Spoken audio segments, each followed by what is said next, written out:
Hi there, my friends. I want to talk to you today about anxiety. Are you feeling yourself getting caught in the anxiety loop in your brain, in your mind, out of your body, and feeling afraid, confused, maybe fatigued, potentially depressed, not able to focus, distracted, maybe to the point of having aches and pains in different places in your body? And fear of maybe more fear than usual about things that are unknown. So I'm Prajnaohara, and this is my channel. If you like my little talks, my meditations, please subscribe, share, comment. I love to hear from you. So I want to offer you a technique for this kind of anxiety, which now recently the New York Times printed something where they called this anxiety the inner pandemic. And more people are reporting anxiety than ever before. Now, is it because we have more anxiety, or is it because we have permission more? It's becoming normalized to be able to speak about these things. But really, what is creating all of this anxiety? And I'm going to give you my take on it. And I'm sure there's all other kinds of input that we could gather around this. But I think that because I see it in the people around me, the people I care about and love, and I see it sometimes in myself more so than before. I don't tend to be an anxious person. But really, what I do believe is contributing, as you probably already know, is that we're spending so much time on the screen. And I do admit that this does make me anxious because I don't feel techie savvy. And I feel it takes me a lot of time to accomplish something that is supposed to save us time. And then on top of that, there's an influx of information coming at us from all directions all the time. So we have to really learn how to have a very good boundary around all of that. Now, when we don't have that boundary, it's really easy for stuff to kind of seep into the system. You look at one news program. I don't do that, but I know people do. Or you hear stories on social media and other places of all the different things that are happening in the world, different events, the concerns of climate change, which are very real, and fires, storms, you name it, it is all happening. Now, these things have always been happening to a certain degree, but because we have this infotax system, the internet, we learn more, we hear about it all the time, and it creates anxiety. People get scared, and there's always been things to be afraid of or to get scared about in this wild world that we live in, but now more so than ever. And there's a lack of trust, and there's betrayal that has happened, and there's misinformation, there's polarities, there's all these things going on, and we're not really designed, like our brains are not designed to take in so much information at once. Like we can lock onto one particular thought and it becomes a story. And then that story can spiral into another story. And that can spiral into another story and another story and another story. And we're getting more and more out of touch with reality, with what's actually happening. We're really coming up and out. Something just happened with my screen. That makes me anxious, but I'm going to keep, going. God, it's a very funny color now. But that happens. And I came up with a technique. No, I didn't come up with the technique, but I have utilized a particular technique that I'm going to call the hula hoop effect. And I learned this many years ago when my twins were babies and they have neurological conditions, injuries to their brain. So that gave me an opportunity to really research and learn a lot about the brain and implement my learnings and to see what the results would be, not just one time, but over an extended period of time. So my home became an experimental lab for neurological development in a way. But there's one particular technique that this neurological therapist taught to me, and her name was Judith. What was Judith's last name? She isn't alive anymore, but she was spectacular. She was a woman who, at age 13, learned to speak. So she was very delayed. She was considered autistic, but she had a brilliant mind, and she could understand concepts that I still can't grasp. But she really understood how we're wired and how we're connected. And she began to work with my daughters, and I didn't get to work with her for very long because she actually passed away. She fell asleep in the bathtub, which is quite strange. But anyway, she really left some good work. It was called Neurological Efficiency and Learning Development, something like that. Holistic approaches to neurological efficiency and learning development. Judith. The last name still isn't coming, but I credit her for this. But anyways, you might see there in the background, I have a hula hoop. And that's a weighted hula hoop. And that's what I use now. But back in the day, like, what was that, 25 years ago, when my daughter Libby began to go to school, she couldn't really leave the house without becoming overstimulated almost immediately. And her nervous system wasn't grounded or developed as much as yours or mine. So she already had a predisposition to being overstimulated. So we would go out of the house, and in no time at all, she would just be crying. Like, how did I know she was anxious and stressed? And she'd cry profusely. And so I'd have to wheel her back in. I couldn't get her on the bus. And I remembered what Judith told me I could do.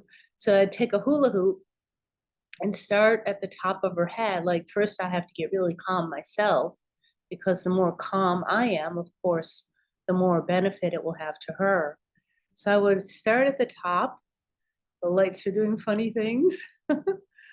And go really slow with this hula hoop all the way around her body, which was sitting in a wheelchair, very, very slowly, and say to the tune of Farashaka.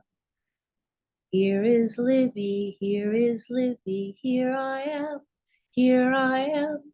This is Libby's space, her very own space. I am here, I am here. And I would repeat that many times, or as many as I needed to, descending very slowly over her body. And what this does is it defines her space, like the etheric space around her. It like creates a bubble of safety. And so she gets to feel, or you or I, whoever is doing it, we get to feel like, oh, this is my space. This is my body.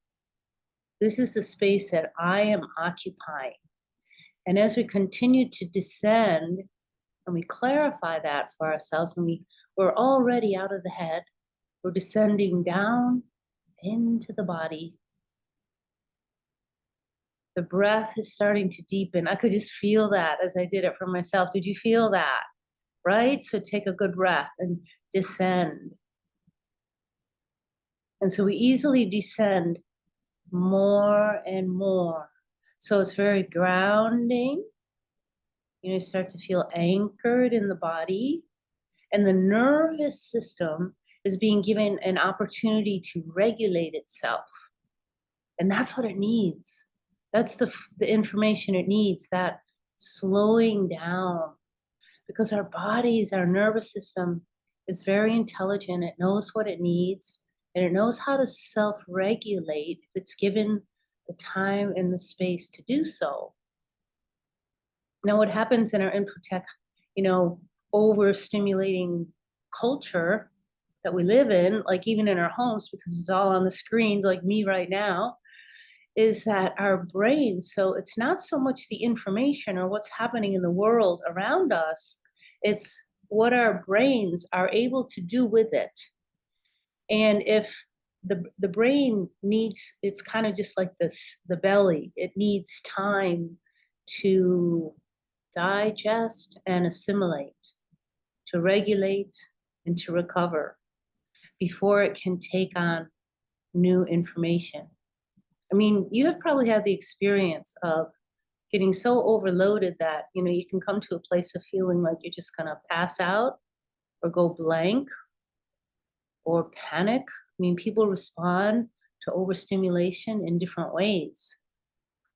And it's the same thing with food. Like the body needs time to digest and assimilate the food. So, and the body is all interconnected. So, if one part of us isn't given space and time to regulate and assimilate and digest and rest, then the entire system is impacted by that. So we may then find ourselves having aches and pains in different places, feeling a bit, disconnected, confused, disassociated, those kinds of things. And this can become chronic, but we don't want it to get to that place. The diagnosis of anxiety disorder is all over the place now. It's really becoming prominent. And I don't take that lightly at all. It's really telling us something about how disconnected we can become from each other, spending time on the screen instead of with each other, instead of with earth and feeling ourselves on the ground. Like we really need that. So there's a remedy too to just get out. So let me get back to the hula hoop effect. Now, I really love this.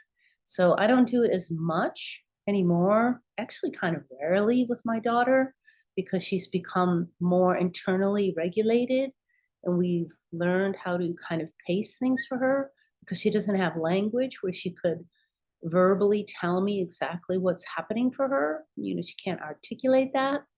So I'm reading her cues. I'm reading and I'm listening and I'm feeling, what's happening for her. And so we have structured her life in such a way that she's much more calm on a regular basis.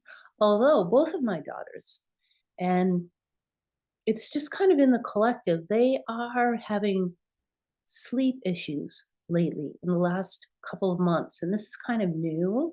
So it affects me because whose bed do they end up in? Well, you said it, mine. And they're 26, but they have neurological challenges. So stress and stimulation and how their day is regulated is like really, really important.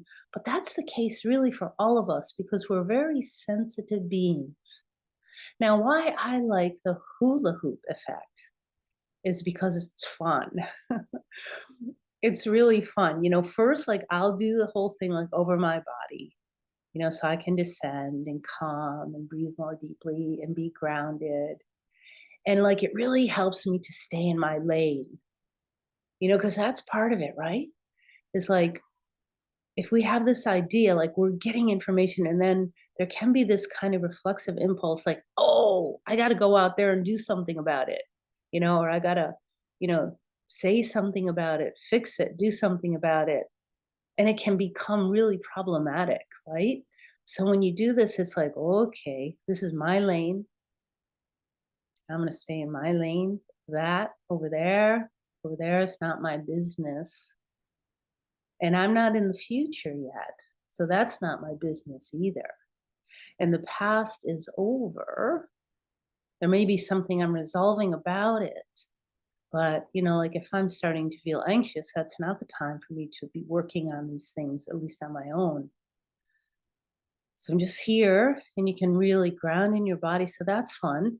And then once you're really grounded, then it's like you can play with the hula hoop because there's nothing more fun for reducing anxiety than play, recreation, where we get to recreate ourselves. So I play with the hula hoop. I mean, if I was feeling really courageous, I guess I'd show you maybe another time. But I have this weighted hula hoop because it's easier to keep it up and swivel it around your hips. So I can have like kind of a game with myself to see how long I can keep going with the hula hoop. And it is really different with these weighted ones than with just the light ones to keep those up. I mean, there are people that can do that, and you can get into doing it around your arms and around your neck and around your legs and can have a lot of fun with it. So it's really good for the body, it's good for coordination, it's good for focus, it's good for playfulness. And then you can see like you can do that for a while and then maybe come a time where you start to feel fatigue and then your body is telling you, "Oh, it's time to rest." Or it might be that you feel really invigorated and then that's telling you something too that you can either do more or you can go out dancing, go for a walk in nature, and then you're really taking care of yourself. Like this idea of staying in our own lane, like really getting what our boundary is, not in a, that's another thing I like about the hula hoop is it's not like concrete. It's not like you're putting up a protective wall around you. It's just an energy field, which is not just, it's a lot, but your energy field, like you get to keep your energy here. This is my energy. And then out there, you don't have to absorb everything that is out there. It can be left alone.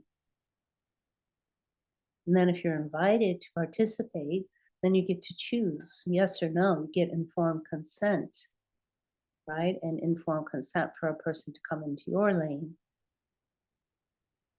And then we're much more at ease and we can have fun and when we're having fun, we're always more kind to ourselves. And then when we're kind to ourselves, we're kind to each other.